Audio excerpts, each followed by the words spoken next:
Como será que a espiritualidade vê os relacionamentos? Já pensou nisso? Eu acho que é uma coisa que a gente começa a pensar quando ou a gente tá num relacionamento que iniciou muito cedo na nossa vida e esse relacionamento começa a trazer muitos conflitos, ou a gente já passou por vários relacionamentos e aqueles relacionamentos, entre aspas, e a gente vai entender isso, não deram certo. E a gente começa a buscar respostas, só que a gente não encontra respostas que gerem tanta transformação nessa área, que realmente nos levem para aquele lugar harmonioso que a gente deseja viver, sem a gente ter um olhar um pouquinho mais profundo para isso.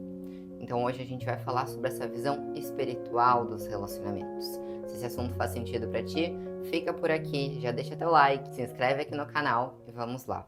Eu não sei como foi com vocês e me contem isso até, mas pra mim, eu era uma criança que gostava muito de assistir Disney. E eu via aquelas histórias, aqueles romances e depois aquelas novelas com os romances. E eu queria tanto viver uma relação saudável e eu me via desde novinha tendo um casamento, tendo uma união tranquila. Só que conforme eu fui crescendo, eu fui vivendo alguns relacionamentos e não era bem isso que acontecia. Eu me deparava com padrões de brigas, de mentiras, de traição. E chegou um momento que eu pensei, gente, não é possível, porque eu sempre fui muito questionadora. Eu era aquela criança que perguntava por quê, mas por quê, mas por quê? E eu comecei a questionar essa realidade. Falei, não é possível que seja assim.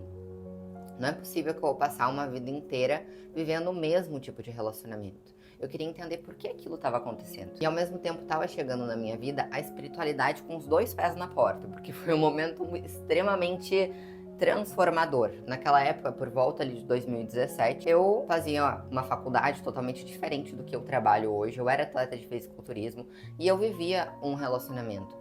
Só que começou a acontecer um caos na minha vida. Em todas as áreas da minha vida, parece que, sabe aquela mesa que tá posta e aí algo passa e puxa a toalha e tudo cai? Não acontece lindamente como a toalha sai e tudo fica no lugar. Não, tudo caiu. E eu sentia que isso estava acontecendo. E quando isso estava acontecendo, também estava acontecendo de a espiritualidade chegar na minha vida. Apareceram para mim cursos de Reiki, cursos de astrologia, Theta Healing e tudo isso eu fui entrando neste mundo e me deparando com algo mais profundo. Porque poucas pessoas sabem, mas eu era uma pessoa extremamente cética, muito cética. Daquelas que não acreditavam em astrologia, que falavam que isso era uma besteira. Até que chegou um momento na minha vida onde as respostas não estavam no óbvio, não estavam dentro daquele quadradinho que eu fui conhecendo ao longo da vida. Pelo menos as minhas respostas não estavam nesses lugares e eu acho que quem chega aqui no canal, quem tá nesse vídeo, também pode estar buscando respostas em outros lugares. Também pode estar sentindo esse chamado de olhar para a vida de uma maneira diferente. Talvez diferente de como a tua família olha, talvez diferente de como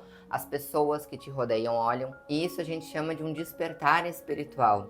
A gente começa a abrir os olhos para aquilo que antes a gente nunca via. E nesse processo eu fui entendendo que relacionamentos não era uma área da vida onde o objetivo é a gente encontrar alguém para construir algo juntos e construir aquela família margarina, sabe aquela família margarina, todos sentados na mesa, sorrindo, porque para começo de conversa, essa família margarina nunca existiu, não é uma verdade, porque toda relação, e aí a gente vai chegando neste ponto, toda relação vem para nos transformar. Então, pra gente entender qual é a visão da espiritualidade sobre relacionamentos, primeiro a gente precisa ter uma visão espiritual do que é este mundo que nós estamos. Então vamos um pouquinho mais profundo, depois a gente volta. Muitos sábios, mestres, pessoas extremamente intuitivas denominam esse mundo que nós estamos como um planeta escola, como um planeta onde a gente vem aqui para aprender. Aprender exatamente o quê? Aprender que nós criamos e descriamos as nossas limitações. Por isso nós falamos tanto de sermos co-criadores da realidade. Aquilo que me limita, em algum momento eu co-criei aquilo, porque eu acreditei que aquela era a verdade. Por exemplo, relacionamentos. Se eu cresci vendo meu pai, minha mãe brigando, a minha criança internalizou a crença de que relacionamento é assim, de que o amor é difícil, de que o amor é uma disputa, de que um não ouve o outro, de que comunicação no relacionamento não dá certo. E aí eu vou crescendo e eu vou vivendo aquela realidade que a minha crença tá co-criando no mundo. Só que a gente não veio para viver fadadas a essas crenças que estão no nosso subconsciente. A gente veio para nos libertar, porque, como eu disse, nós criamos e nós descriamos. Se eu criei um desafio na minha vida, eu posso descriar esse desafio. Só que para isso eu preciso ver a verdade, ver por trás dos véus. O que a gente chama de realidade é aquilo que a gente consegue ver da realidade. Esses tempos eu até compartilhei lá no Instagram, no Close Friends que eu tenho lá, um Reels que era uma torneira e tinha um barulho de torneira. E aí a frase dizia: quer ver como a tua mente cria uma realidade e ela vê aquilo que ela sente que é real? Em determinado momento a pessoa foi com uma tesoura e cortou a suposta água da torneira, que não era uma água, era um pedaço de papel. Só que quando tu via naquele primeiro momento, parecia muito água, parecia muito real. E na nossa vida isso também acontece, parece muito real aquilo que a gente tá vendo. Por isso muitas pessoas dizem assim, tá, eu entendo até determinado ponto de que são crenças, mas por que parece tão real? Porque é justamente esse o papel das nossas crenças. Por exemplo, tá, eu quero acreditar que não são todos os homens iguais, mas é difícil porque a minha realidade mostra o contrário. Sim, porque as minhas crenças estão manifestando essa realidade. E muitas vezes, principalmente quando a gente não está buscando essa reprogramação das nossas crenças, o que acontece é que a vida traz uma situação limitante para que a gente veja aquela limitação que nós criamos a fim de nos libertarmos. E aí entra relacionamentos e lei do espelhamento. Eu vou trazer um exemplo meu. Por muito tempo eu achava que eu tinha uma autoestima muito forte. Tanto que ali em 2017 eu era atleta de fisiculturismo e eu achava, nossa, só tenho uma autoestima muito forte. Porém, eu não tinha. Eu tinha uma insegurança muito grande. Um senso de pequenez, como se eu fosse inferior. Isso tudo no meu subconsciente. A Fernanda daquela época não sabia. A Fernanda de hoje já não tem mais isso porque trabalhou isso. Mas a Fernanda daquela época não sabia. E ela achava que, nossa, tô arrasando, né? Tô aqui competindo. Mas no fundo, ela tinha aquela insegurança que acompanhava ela. O que acontecia? Ela atraía parceiros, relacionamentos amorosos, afetivos, que dentro da visão dela diminuíam ela, criticando, dizendo como ela tinha que agir, como ela tinha que se vestir. E quando não era assim, podia até acontecer de um valorizar ela, só que ela se sentia pequena naquela relação. Eu sentia como se o outro fosse tão grande, tão importante, tão maravilhoso, e eu era quem para estar ali? Meu Deus, o que essa pessoa está fazendo comigo? Essa pessoa é incrível e eu aqui sem conseguir fazer a minha vida fluir, sem saber para onde eu quero ir. Como eu posso merecer essa relação? Então, tanto aquele que tentava valorizar ela e ela não conseguia se sentir valorizada, quanto aquele outro que criticava ela, que julgava ela, os dois estavam refletindo o senso de inferioridade, que era apenas uma sensação, porque não é uma verdade, mas esse é papo para outro vídeo, pra gente falar sobre autoestima. Mas era apenas uma sensação que vinha de uma crença limitante. Uma crença de que, eu sou mesmo inferior. Eu sou mesmo insuficiente. O que eu faço não adianta. Eu preciso mudar quem eu sou para me sentir amada. E gravem isso. Todos nós, neste planeta, todos os seres humanos, viemos com essa missão de lembrar que nós somos co-criadores da nossa realidade e que nós viemos transcender essas limitações que nós criamos. Só que para isso, primeiro a gente cria as limitações. Por isso a gente nasce numa família que daqui a pouco a gente se sentiu rejeitado, a gente se sentiu abandonado, a gente se sentiu humilhado, traído, porque se não houvessem feridas, crenças limitantes, a gente não lembraria que nós podemos descriar. Então, aquela famosa a família margarina que eu falei. Não existe essa família margarina. Toda família tem e teve os seus desafios.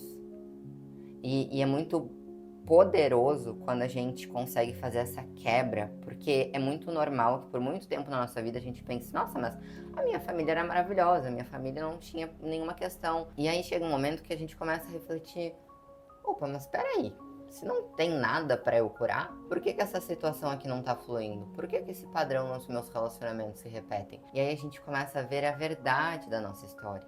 E aqui não entram culpados, eu sempre falo isso.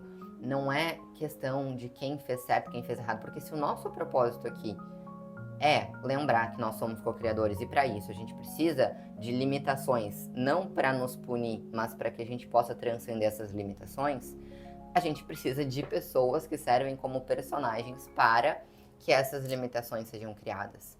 Então não existiram culpados, mas existiram personagens na nossa vida que foram reflexo, que foram um espelho daquilo que a gente veio trabalhar dentro de nós.